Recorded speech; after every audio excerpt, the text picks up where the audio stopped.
प्यारे बच्चों, अभी हमने यह पाठ पढ़ा ओदनम सूक्तम, और अब आइए इसके पाठ के आधार पर जो पाठ्य पुस्तक में अभ्यास के प्रश्न दिए हुए हैं उन अभ्यास के प्रश्नों को हल करते हैं। अब हम इस पाठ में जो अभ्यास दिए हुए हैं उनको हल करते हैं। आइए सबसे पहले अभ्यास के जो निर्देश हैं उन्हें देखते हैं। निर्देश है अधोलिखितानां प्रश्नानां उत्तराणि संस्कृत भाषया लिखत। निर्देश को समझना है। निर्देश कहता है नीचे लिखे हुए प्रश्नों के उत्तर संस्कृत भाषा अर्थात संस्कृत भाषा में लिखो। कभी कभी निर्देश बदल सकता है। कहा जा सकता है संस्कृत भाषा की जगह में हिंदी भाषा कह दिया गया, अर्थात प्रश्न यही हो सकते हैं जो आ रहे हैं और उत्तर जो हैं वो आपको हिंदी भाषा में लिखना हो सकता है। इसलिए इन प्रश्नों के उत्तर आपको संस्कृत में भी तैयार करना है और हिंदी में भी तैयार करना है। तो हम हिंदी और संस्कृत दोनों में उत्तरों को समझेंगे। आइए प्रश्नों को लेते हैं। प्रश्न है क, देवानां माता अदिति किम करोति। देवताओं की माता अदिति क्या करती है। तो पाठ के आधार पर उत्तर देना है। तो किम के स्थान पर, किम यह प्रश्नवाचक शब्द है, इसके स्थान पर हमें उत्तरवाचक शब्द को स्थापित करना है और इस तरह से संस्कृत में उत्तर हो जाएगा। तो लिखेंगे देवानां माता अदिति है सूप ग्रहणम करोति। देवताओं की माता अदिति सूप ग्रहण करती है। हो गया। अगला प्रश्न है ख, वातः किम करोति तंडुलस्य। वायु चावल का क्या करती है। तो वातः तंडुलेभ्यः तुषाः पृथक करोति। वायु चावल से भूसा को अलग करती है। ग, कस्य पिधानं करोति द्यौः।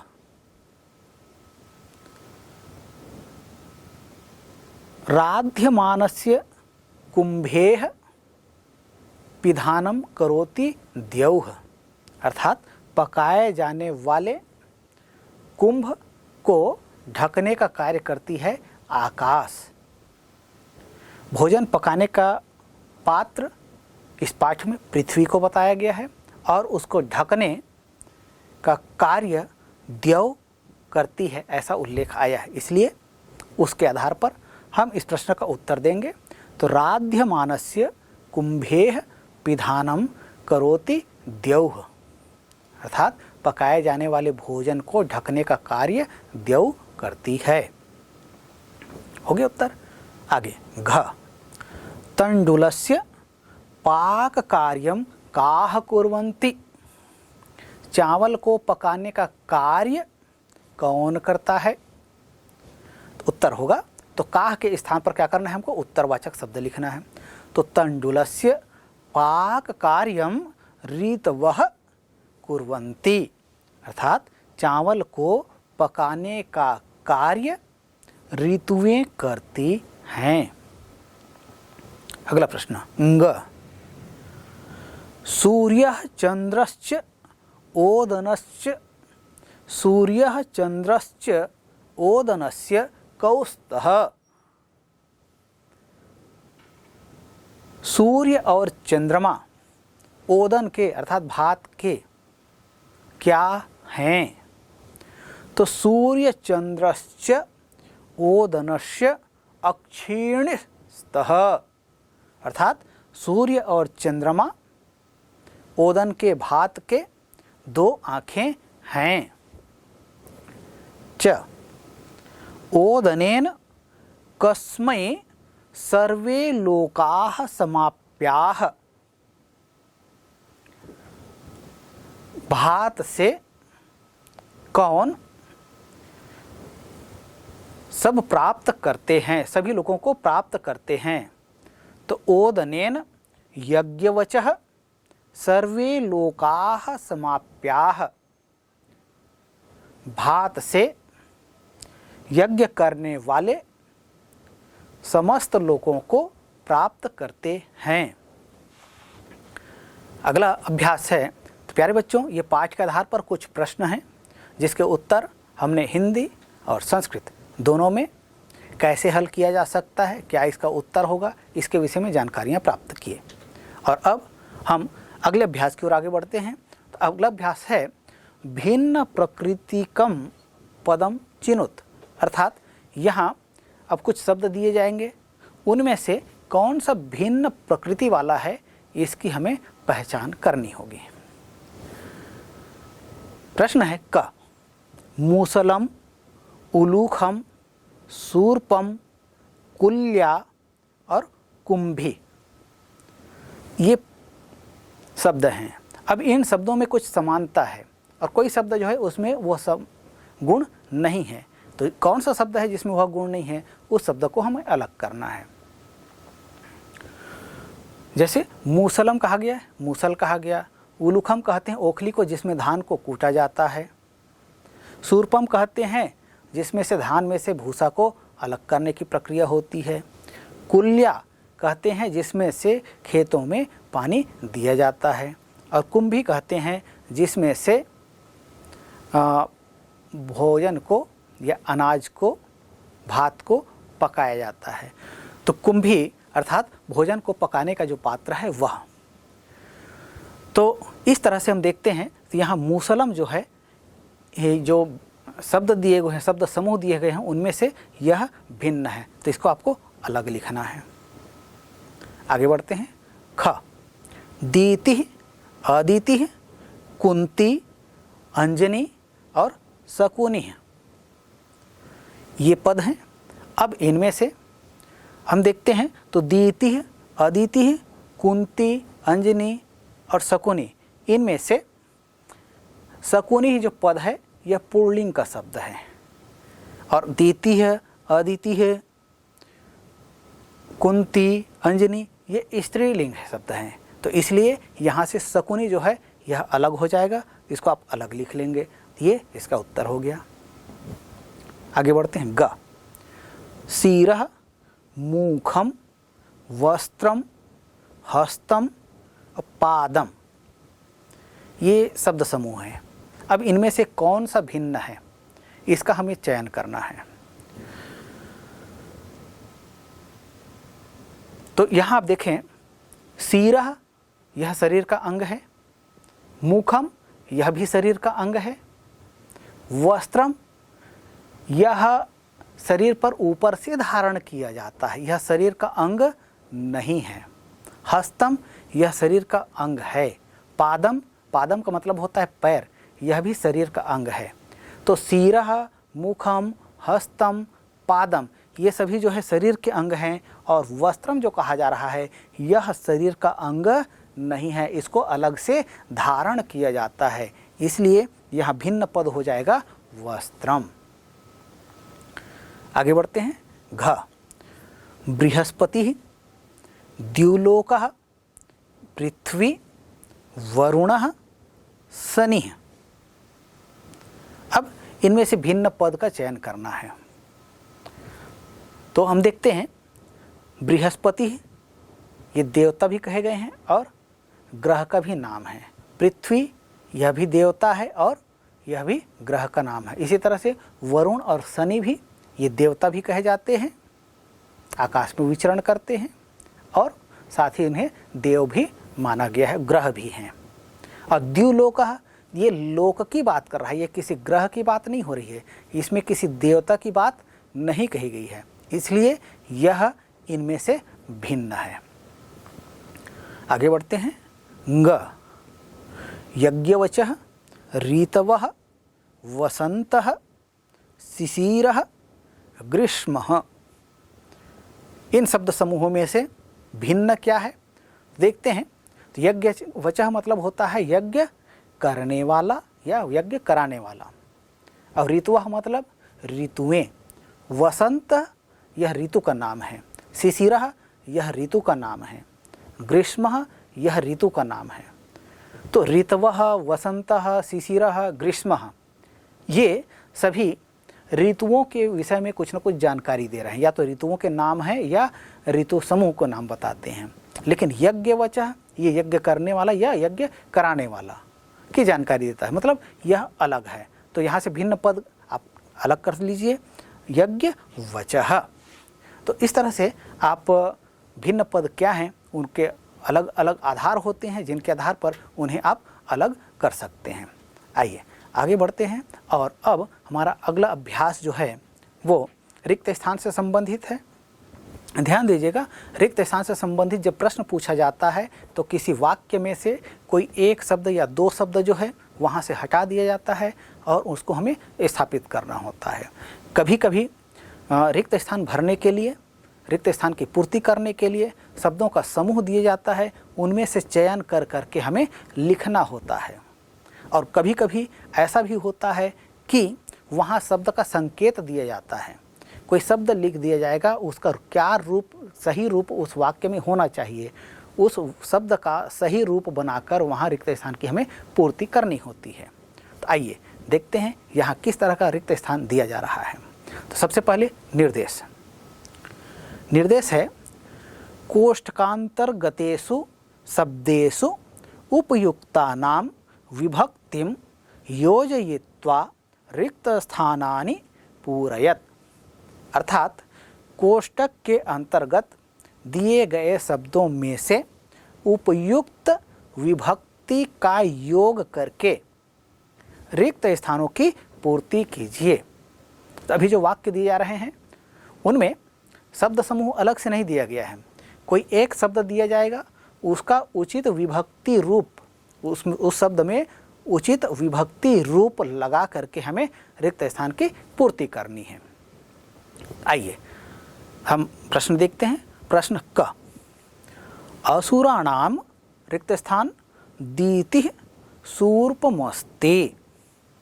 और फिर यह कोष्ठक में दिया गया है शब्द मातृ। अब इस शब्द से हमें रिक्त स्थान की पूर्ति करना है। तो असुराणाम, असुरों के, दीतिः, दीति, शूर्पमस्ति, शूर्प मतलब सूप है। तो असुराणाम माता, दीतिः शूर्पमस्ति। तो मातृ से हमें क्या बनाना है, मातृ शब्द का प्रथमा विभक्ति एक वचन का रूप हमें मातृ शब्द में लगाना है। तो मातृ शब्द का प्रथम विभक्ति एक वचन क्या होगा, माता। तो असुराणाम माता दीतिः शूर्पमस्ति, ऐसा कर दीजिए, हो गया। और साथ ही माता यह जो शब्द हमने लिखा इसको रेखांकित कर दीजिए। आगे बढ़ते हैं। ख, तंडुलाः रिक्त स्थान पच्यन्ते। कोष्ठक में दिया गया शब्द है कुंभी। अब कुंभी शब्द के उचित रूप से हमें रिक्त स्थान की पूर्ति करना है। तो तंडुलाः, तंडुल कहते हैं चावल को, पच्यन्ते पकते हैं। किसमें पकते हैं, कुंभी। कुंभी एक पात्र है जिसमें चावल पकाया जाता है। तो चावल जो है पात्र में पकते हैं। तो जो पात्र दिए गए हैं उसमें हमें सप्तमी विभक्ति लगाना है, इसमें पकते हैं। तो कुंभी में, तो कुंभी में कहने के लिए क्या करना पड़ेगा, कुंभी शब्द में सप्तमी विभक्ति का योग करना पड़ेगा। तो कुंभी शब्द में सप्तमी विभक्ति का योग कर दें तो क्या हो जाएगा, कुंभ्याम। तो तंडुलाः कुंभ्याम पच्यन्ते, चावल कुंभी में पकते हैं। तो कुंभ्याम ये शब्द हमने लिखा, इसमें रेखांकित कर दीजिए, हो गया उत्तर, है ना सरल। चलिए आगे बढ़ते हैं। अगला प्रश्न है, राध्यमानस्य ओदनस्य पक्तारः सन्ति। और फिर यहाँ रिक्त स्थान दिया गया है और उसके लिए शब्द दिया गया है ऋतु। ऋतु शब्द से रिक्त स्थान की पूर्ति करना है। तो राध्यमानस्य पकाए जाने वाले के, ओदनस्य के, पक्तार अर्थात पकाए जाने वाले, ओदन के अर्थात फसल के या चावल के, पक्तारः सन्ति रसोइया हैं। रसोइया कौन है, तो ऋतु शब्द से बनाना है। ऋतु एक है क्या, एक ऋतु पका देती है क्या फसल को, नहीं। तो ऋतुएं, तो ऋतु शब्द का बहुवचन हमको चाहिए। तो ऋतु ऋतु ऋतवः। तो राध्यमानस्य ओदनस्य पक्तारः सन्ति रीतवः। तो रीतवः शब्द जो आया है इसमें आप क्या कर दीजिए, रेखांकित कर दीजिए। हो गया। आगे बढ़ते हैं। घ रिक्त स्थान मुखम ब्रह्म अस्ति और कोष्ठक में दिया गया शब्द है ओदन। तो ओदन शब्द से हमें क्या करना है, यहाँ रिक्त स्थान की पूर्ति करना है। तो ओदन शब्द का सही रूप होना चाहिए।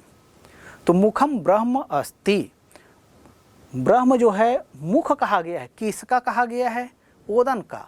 ओदन शब्द दिया हुआ है तो ओदन का मुख जो है ब्रह्म को कहा गया है, ये है। तो ओदन शब्द में का योग करना है। तो ओदन का, तो ओदन का कैसे बनेगा, इसके लिए हमको कर्ता ने कर्म को करण से के द्वारा संप्रदान के लिए अपादान से संबंध का के की, अर्थात ओदन शब्द में संबंध, हमको संबंध कारक का योग करना होगा, संबंध लगाना होगा। तो संबंध अर्थात षष्ठी विभक्ति। तो ओदन शब्द में षष्ठी विभक्ति का योग करें।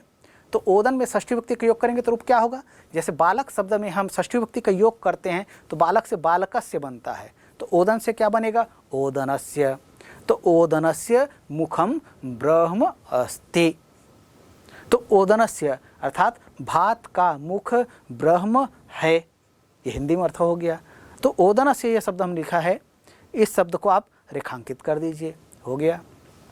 आगे बढ़ते हैं। ग प्राणापानाः रिक्त स्थान सप्त ऋषयः सन्ति और कोष्ठक में दिया गया शब्द है वायु।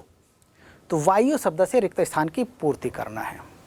प्राणापानाः, प्राण और अपान कहे गए हैं। ऋषयः सन्ति, ऋषि हैं। ये प्राण और अपान क्या है, ये वायु हैं। तो प्राण और अपान वायु सप्त ऋषि हैं, ये कहा गया है। तो वायु शब्द में प्रथम विभक्ति का योग करना होगा, प्रथम विभक्ति एक वचन। तो प्राणापानाः वायु सप्त ऋषयः सन्ति, प्राण और अपान वायु सप्त ऋषि हैं। तो इस तरह से हम जो रिक्त स्थान से संबंधित प्रश्न पूछे जाएंगे, चाहे किसी भी प्रकार का हो, उसका उत्तर हम दे सकते हैं। यदि इस तरह से विभिन्न रूप बनाकर रिक्त स्थानों की पूर्ति करना है तब भी हम कर सकते हैं। आइए आगे बढ़ते हैं। और अब हमारा अगला, ध्यान दीजिएगा, विभिन्न परीक्षाओं में तरह तरह के प्रश्न पूछे जाते हैं। वो प्रश्न किस तरह के हो सकते हैं, कभी कभी ये होता है कि प्रश्न तो दिया गया होता है, उत्तर हमको लिखना होता है। लेकिन आजकल एक नवीन पद्धति चल रही है, एक साधारण वाक्य दिया जाता है और उस वाक्य के आधार पर हमें प्रश्न बनाना होता है। तो एक वाक्य के आधार पर प्रश्न बनाएंगे तो तरह तरह के प्रश्न बन सकते हैं। तो इसलिए क्या किया जाता है कि उनमें से किसी एक शब्द को रेखांकित कर दिया जाता है या स्थूल कर दिया जाता है, मोटा कर दिया जाता है, या भिन्न वर्णी कर दिया जाता है, अर्थात भिन्न रंग का कर दिया जाता है। और उस शब्द के आधार पर ही उस वाक्य को हम क्या करना होता है, प्रश्नवाचक वाक्य निर्माण करना होता है। जैसे अब यहाँ हम विभिन्न वाक्यों को देखते हैं, इसके आधार पर समझने का प्रयास करते हैं। क उलुखेन मूसलेन अन्नम कुच्यते। उलूखे ओखली में, मूसलेन मूसल से, अन्नम कुच्यते अन्न कूटा जाता है। तो मूसलेन यह जो शब्द है इसको स्थूल कर दिया गया है। अब इसके आधार पर क्या करना है, हमको मूसलेन इस शब्द को नहीं लिखना है और इसके स्थान पर प्रश्नवाचक शब्द लिखना है। और ऐसा शब्द लिखना है जिसका उत्तर जो है यह वाक्य है, उलूखेन मूसलेन, उलूखे मूसलेन अन्नम कुच्यते। यह जो वाक्य है यह उत्तर है। अब इसमें से मूसलेन के स्थान पर प्रश्नवाचक शब्द का निर्माण करना है। तो हमको ये देखना होगा कि मूसलेन जो कहा जा रहा है इसमें कौन सी विभक्ति का योग हुआ है। तो मूसल में एन लगा हुआ है, अर्थात ये तृतीय विभक्ति है। तो प्रश्नवाचक जो शब्द हैं किम, किम शब्द का, अच्छा मूसलेन कह रहे हैं तो ये कहाँ, ये पुल्लिंग में दिख रहा है रूप। तो पुल्लिंग, किम शब्द पुल्लिंग तृतीय विभक्ति एक वचन का रूप मूसलेन के स्थान पर इस वाक्य में स्थापित कर देंगे तो हमारा उत्तर हो जाएगा। तो क्या होगा, तो किम शब्द का तृतीय विभक्ति एक वचन रूप क्या होता है, केन। तो उलूखे केन अन्नम कुट्यते, ऐसा कर दीजिए। देखिए अब उत्तर आएगा ना मुसलेन, हाँ बस यही करना है और कुछ नहीं। तो उलूखे केन अन्नम कुट्यते, तो उत्तर सरलता से मिल जाएगा मूसलेन। तो केन हम जो लिखे हैं इसको आप रेखांकित कर दीजिए और साथ ही साथ अंत में अन्नम कुट्यते के बाद जो पूर्ण विराम लगा हुआ है इसको आप प्रश्नवाचक बना दीजिए। क्यों? क्योंकि हमने प्रश्न का निर्माण किया है, केवल पूर्ण विराम वहाँ लगा रहने देंगे तब वो गलत हो जाएगा। तो इसलिए प्रत्येक वाक्यों को जब हम किसी भी वाक्य को हम प्रश्नवाचक वाक्य बनाते हैं तो केवल प्रश्नवाचक शब्दों का ही योग नहीं करना है, अपितु प्रश्नवाचक शब्दों का योग करने के साथ ही जो विराम चिन्ह है उसको भी परिवर्तन करना आवश्यक है। चलिए आगे बढ़ते हैं। ख, तंडुलाह गावः इव सन्ति। अब ये इस वाक्य में तंडुलाह ये स्थूल शब्द है, अब इसके हटाना है और इसके स्थान पर क्या करना है, प्रश्न सूचक शब्द का योग करना है। तंडुला, तंडुला जो है स्त्रीलिंग शब्द है, तो स्त्रीलिंग बहुवचन का यह रूप है। तो स्त्रीलिंग किम शब्द स्त्रीलिंग प्रथम विभक्ति बहुवचन का रूप हमें यहाँ लेना होगा। तो का के काह, तो काह गावः इव सन्ति, तो और साथ में प्रश्नवाचक चिन्ह, तो उत्तर क्या आएगा, तंडुलाह गावः इव सन्ति। तो बस यही करना है, तो काह गावः इव सन्ति, यही इस प्रश्न का उत्तर है। आगे बढ़ते हैं। ग, हस्त प्रक्षालनार्थम ऋतम अस्ति।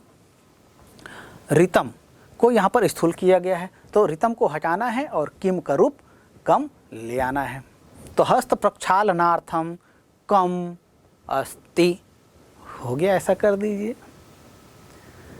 तो और साथ ही प्रश्नवाचक चिन्ह लगा दीजिए, हो गया उत्तर। घ, बृहस्पति, इसी को स्थूल कर दिया गया है इस वाक्य में। बृहस्पति देवानाम गुरुः मन्यते।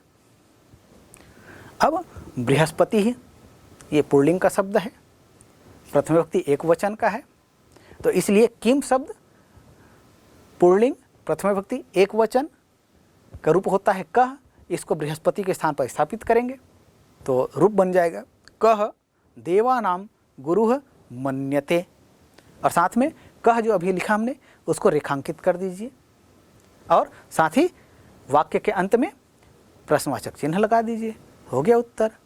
तो हमारा प्रश्न था बृहस्पति देवानाम गुरुः मन्यते, तो प्रश्न हो गया कह देवानाम गुरुः मन्यते, हो गया। चलिए आगे बढ़ते हैं। ग, वेदेषु द्यावा पृथिवी युगल देव रूपेण वर्णितौ। वेदों में द्यावा और पृथ्वी युगल देव के रूप में वर्णित हैं। अब यहाँ पर युगल देव रूपेण यह जो शब्द लिखा है इसको स्थूल कर दिया गया है, अर्थात इसको हटाना है और इसके स्थान पर प्रश्नवाचक शब्द हमें लिखना है। तो ध्यान हमको यही देना है क्या कि प्रश्न उत्तरवाचक जो शब्द है वो जिस विभक्ति एवं वचन में हो उसी विभक्ति एवं वचन का शब्द हमें प्रश्नवाचक शब्द वहाँ स्थापित करना होता है। तो युगल देव रूपेण यहाँ पर तृतीय विभक्ति का प्रयोग हुआ है, तो यहाँ पर हम क्या कहेंगे, केन रूपेण। केन कहते हैं, ये भी कहाँ से आ गया, किम शब्द पुल्लिंग का रूप है, तृतीय विभक्ति एक वचन का रूप है और साथ में रूपेण लिखा है, इसको हमने ले लिया, तो केन रूपेण। तो उत्तर होगा वेदेषु द्यावा पृथ्वी केन रूपेण वर्णितौ और प्रश्नवाचक चिन्ह। तो इस तरह से हम जो स्थूल पदों के आधार पर जो प्रश्न निर्माण करने का निर्देश था उसका पालन किया और इस तरह से विभिन्न वाक्यों को हम प्रश्न सूचक बना सकते हैं। चलिए आगे बढ़ते हैं। हमारा अगला अभ्यास प्रश्न है, अधोलिखितानां प्रश्नानां उत्तराणि मातृभाषया लिखत। अधोलिखितानां प्रश्नानां उत्तराणि मातृभाषया लिखत। नीचे लिखे हुए प्रश्नों के उत्तर मातृभाषा में लिखिए। अब यहाँ जो प्रश्न दिए गए हैं वो किस तरह के हैं? प्रश्न संस्कृत में है या हिंदी में, यह हमको देखना होगा। प्रश्नों को देखते हैं। प्रश्न है क, आपने ओखली और मूसल का प्रयोग कहाँ कहाँ देखा है? ये प्रश्न जो है हमारे दैनिक जीवन से संबंधित है, पाठ के आधार पर नहीं पूछा जा रहा है। हम अपने दैनिक जीवन में ओखली कहाँ देखे हैं, मूसल कहाँ देखे हैं, उसका प्रयोग कहाँ होता है और किस तरह उसका प्रयोग किया जाता है, इसके विषय में लिखना है। तो आपने भी ओखली देखा होगा, मूसल देखा होगा, कहाँ देखा है, कैसे उसका प्रयोग होता है, यही यहाँ आपको उत्तर में लिखना है। और अपनी मातृभाषा में अर्थात अपनी भाषा में आपको उत्तर लिखना है। तो निश्चित रूप से आप अपनी भाषा में लिख पाएंगे, समर्थ है ना? हाँ, बिल्कुल सही। तो चलिए हम आगे बढ़ते हैं। अगला प्रश्न है हमारा ख, हवा अनाज के साथ क्या क्या करती है? तो हवा अनाज के साथ क्या क्या करती है? अनाज है, खेतों में अनाज उत्पन्न होता है और हमारा देश भारत कृषि प्रधान देश है। और यदि हम छत्तीसगढ़ की बात करें तो छत्तीसगढ़ भी कृषि प्रधान देश है। यहाँ की बहुसंख्यक जनसंख्या कृषि पर आधारित है और नहीं भी है तो कृषि कार्यों को सभी लोग जानते हैं, आप लोग भी जानते हैं। उस कृषि कार्य में जब फसल पक जाता है, फसल को काट कर घर ले आया जाता है, तब वहाँ पर हवा का प्रयोग उस अनाज के साथ होता हुआ आप लोगों ने देखा होगा।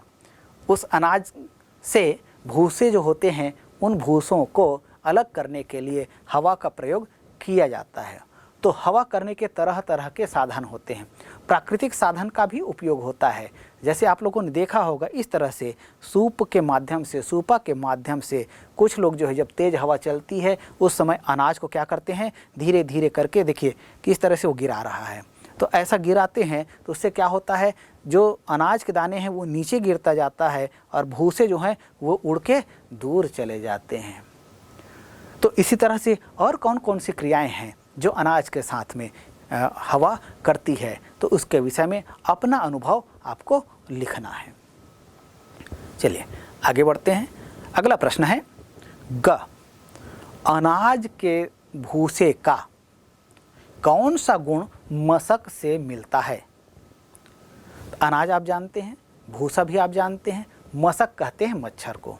तो मच्छर और भूसे में क्या समानता है, कौन सा गुण है जिसके कारण से उन दोनों की तुलना पाठ में भी किया गया है? पाठ का जिस समय मैंने अध्ययन किया उस समय इसके विषय में मैंने चर्चा भी किया।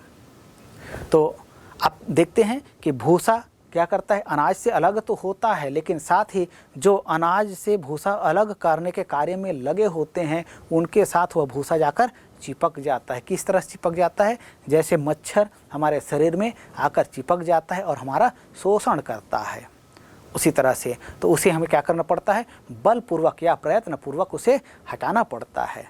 तो इस तरह से अनाज के भूसे और मच्छर में कुछ समानताएं हैं। तो और भी कुछ समानताएं हैं। क्या समानताएं आप देखते हैं, क्या समानताएं आप पाते हैं, अपने अनुभव के आधार पर इस प्रश्न का उत्तर आपको लिखना है। घ, अपने आसपास आपने किन किन लोगों को रसोइये के रूप में देखा है? अब पाठ में तो रसोइया कहा गया है कि इसको ऋतुओं को कहा गया है, लेकिन आप अपने घरों में देखते हैं रसोई बनाने का कार्य कौन करते हैं? घर में कौन करता है? या किसी शादी या विवाह आदि के विभिन्न कार्यक्रमों में जब हम जाते हैं तो वहाँ भोजन बनाने का कार्य कौन करते हैं? जो भोजन बनाने का कार्य करते हैं उन्हें रसोइया कहा जाता है। तो इसमें ज़रूरी नहीं कि महिलाएं ही हो या पुरुष ही हों। आपके घर में भोजन कौन बनाता है, रसोई कौन बनाता है? उसके अलावा और आपने किन किन लोगों को रसोई बनाते हुए देखा है? हो सकता है आप में से बहुत से लोग भी रसोई घर में जाते हैं और रसोई बनाने में माता की भी मदद करते हैं, पिता की भी मदद करते हैं और ही साथ साथ हम उनका हाथ बटाते हैं और कभी आवश्यकता पड़े तो हम स्वयं भी रसोई बनाने के कार्य में संलग्न हो जाते हैं। तो इस तरह से हम स्वयं भी रसोइया बन जाते हैं। तो इसी तरह से आपने अपने आसपास किन किन लोगों को रसोइये के रूप में देखा है, आप स्वयं भी रहे हैं तो अपना भी उल्लेख कीजिए, और साथ ही साथ जिन लोगों को आपने रसोइये के रूप में देखा है, जैसे शादी ब्याह हम जाते हैं तो बड़े बड़े हांडी में भोजन पकता है, घर में आते हैं तो छोटे बर्तन में भोजन पकता है। तो घर का आकार, किसी का घर छोटा है तो छोटे बर्तन में, किसी का घर बड़ा है तो बड़े बर्तन में भोजन बनता है। तो भोजन बनाने में केवल एक ही व्यक्ति सहायक हो आवश्यक नहीं होता है, कभी एक व्यक्ति बनाता है, कभी कुछ लोग मिलकर भोजन बनाते हैं। तो इस तरह से आपने कितने लोगों को ऐसा रसोई बनाते हुए, भोजन बनाते हुए देखा है, वो अपने अनुभव के आधार पर इस प्रश्न का उत्तर लिखेंगे। अगला प्रश्न है ग, उपर्युक्त मंत्रों में शरीर के किन किन अंगों का उल्लेख आया है। अभी हमने यह जो पाठ पढ़ा है ओदनम सूक्तम, ये सभी क्या है, ये सभी वैदिक मंत्र हैं, वेद से लिए गए हैं। तो वेद में जितने वाक्य लिखे गए हैं वो सभी मंत्र हैं। तो वैदिक मंत्रों में यह जो पाठ हमने पढ़ा अथर्ववेद से जो लिया गया था ओदनम सूक्तम, इस पाठ में जितने मंत्र हमने पढ़ा है उतने मंत्रों में शरीर के किन किन अंगों का उल्लेख आया है और किन किन रूपों में आया है, ये आपको लिखना है। तो पाठ में विभिन्न अंगों का उल्लेख आया है, जैसे चक्षु का उल्लेख आया है, हस्त का उल्लेख आया है, श्रोत्र का अर्थात कान का उल्लेख आया है, कहीं पर सिर का उल्लेख आया है, कहीं मुख का उल्लेख आया है। तो इसी तरह से और कौन कौन से अंग हैं जिनका उल्लेख आया है और किस किस रूप में आया है, ये आप पाठ के आधार पर, और साथ ही वे अंग क्या क्या कार्य करते हैं, जिन अंगों की चर्चा की गई है उन अंगों का भली भांति जानते हैं, क्योंकि हमारे शरीर के अपने अंग हैं। तो उन अंगों से क्या क्या कार्य लिया जाता है, इसके विषय में आप विभिन्न जानकारियाँ लिखेंगे। चलिए आगे बढ़ते हैं। और अब हमारा अगला अभ्यास आ रहा है, वो कृदंत प्रत्यय पर आधारित है।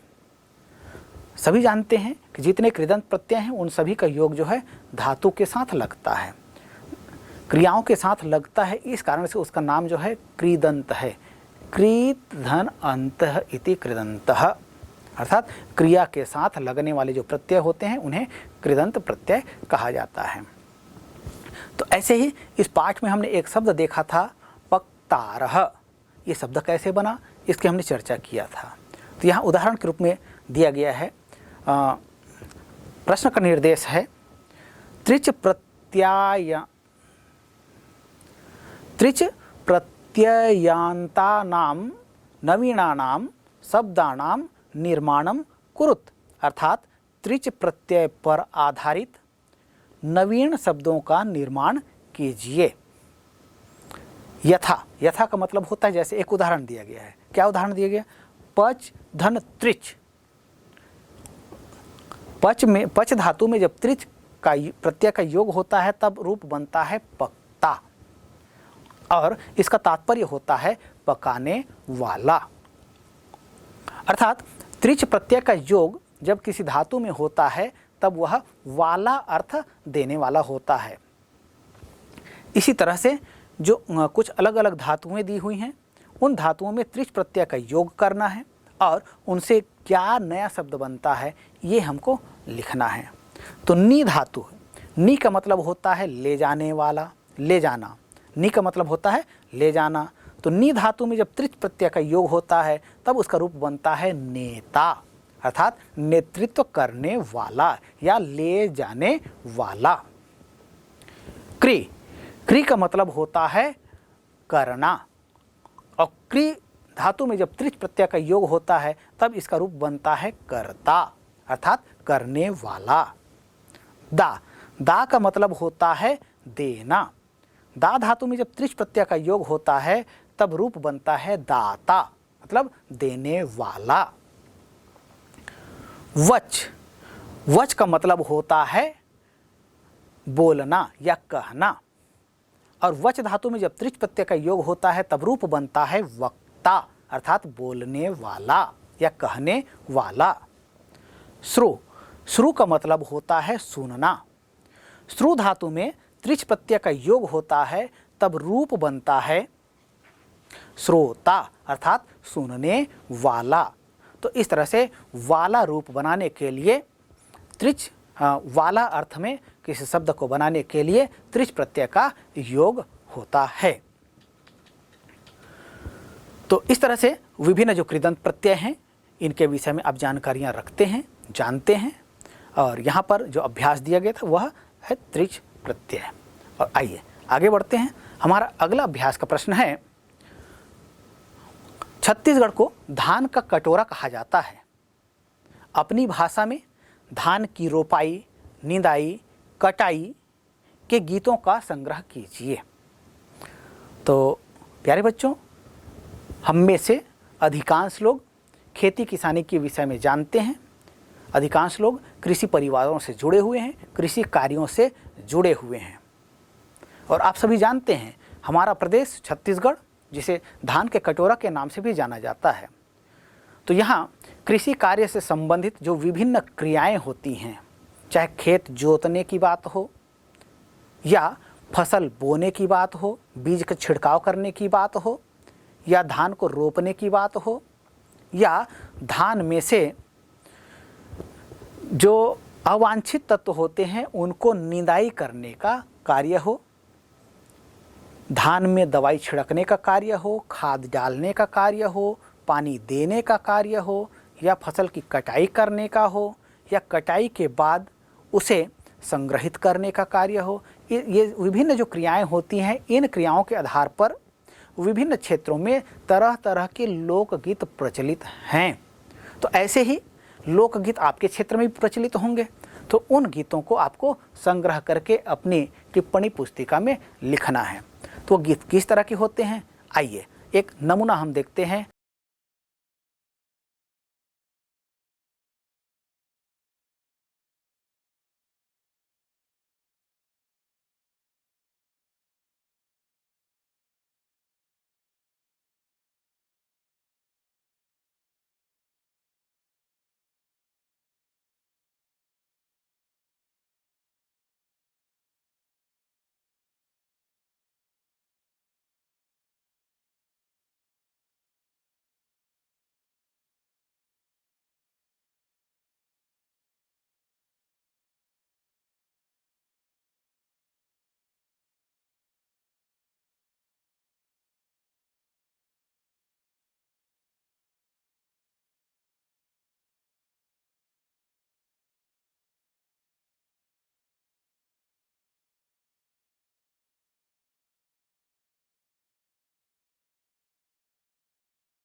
चलिए आगे बढ़ते हैं। हमारा अगला अभ्यास प्रश्न है, भात बहुत लोगों का प्रिय भोजन है।